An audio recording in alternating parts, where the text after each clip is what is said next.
Bien-aimé du Seigneur, Shalom. Je voudrais méditer avec toi les textes de ce mardi 5 mars 2024. Si quelqu'un t'a offensé, mais de façon lourde et grave, tu as le cœur qui brûle.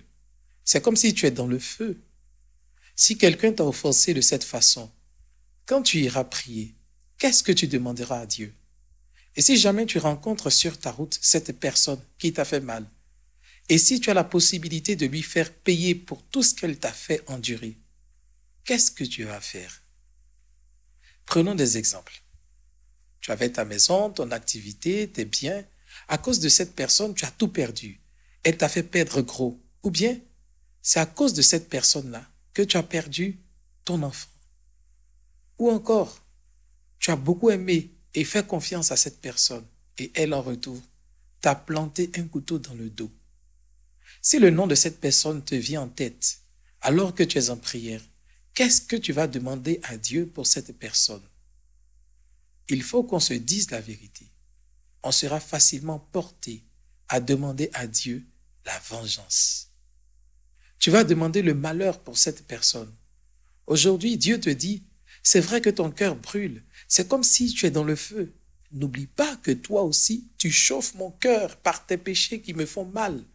Mais moi, je te fais miséricorde, je te pardonne. Alors, au nom du pardon que tu reçois gracieusement de ma part, pardonne, fais miséricorde à ton prochain, car quelle que soit la gravité de ce que l'autre t'a fait, ce n'est rien comparé aux souffrances que tu infliges à mon cœur. Alors, ne te venge pas, ne souhaite pas le malheur pour cette personne. Tu peux réclamer justice, mais ce n'est pas à toi de faire justice. C'est fort, hein? Comme dit mon cher aîné, le père Nsama Rodrigue. C'est puissant. C'est puissant. Ah oui, ça tombe bien. Avant de continuer, je voudrais te partager une invitation du père Rodrigue Nsama, aumônier adjoint des cadres catholiques de l'archidiocèse d'Abidjan. Toi, cadre catholique de Côte d'Ivoire, tu es invité par l'association des cadres catholiques à la récollection que ladite association organise avec le père Rodrigue Nsama. Cette récollection aura lieu le samedi 9 mars 2024 à la paroisse Saint-Jacques des Deux Plateaux à partir de 8 heures. Un thème très intéressant est proposé. Être une bonne nouvelle pour soi et pour les autres. Tu es donc attendu samedi prochain. Remets ta séance de sport ou encore ton marché à plus tard et viens entendre le message de grâce que le Seigneur veut te délivrer. Et maintenant, revenons à notre méditation. Oui, l'appel de Dieu au pardon est très fort.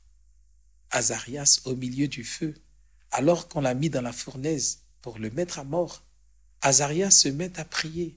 Il demande pardon à Dieu. Il s'associe même au péché de son peuple. Il ne pense pas à lui. Cette prière de miséricorde au cœur du feu, elle est puissante. Elle est incroyable. C'est la prière au milieu du feu. Jésus sur la croix, alors que tout le monde se moque de lui, alors que tout le monde l'injurie, il dit, « Père, pardonne-leur, ils ne savent pas ce qu'ils font. » Étienne, qui est persécuté, prie pour ses bourreaux. « Seigneur, ne leur compte pas ce péché. » Vraiment, ce temps de carême nous demande quelque chose de surhumain, parce que cette prière que l'on doit dire au cœur du feu des méchancetés et des persécutions, c'est une prière qui est surhumaine, surnaturelle. Mais elle est puissante, car elle nous libère, elle nous grandit.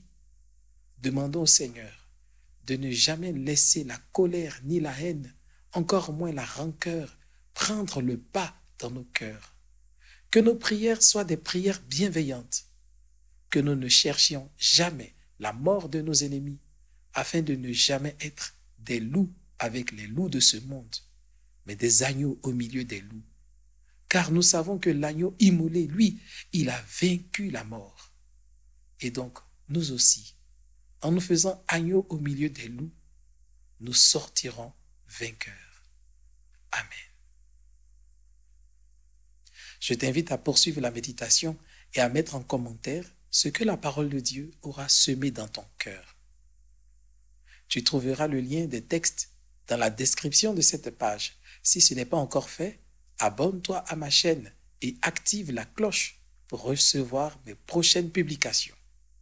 Que Dieu te bénisse et te garde dans sa paix.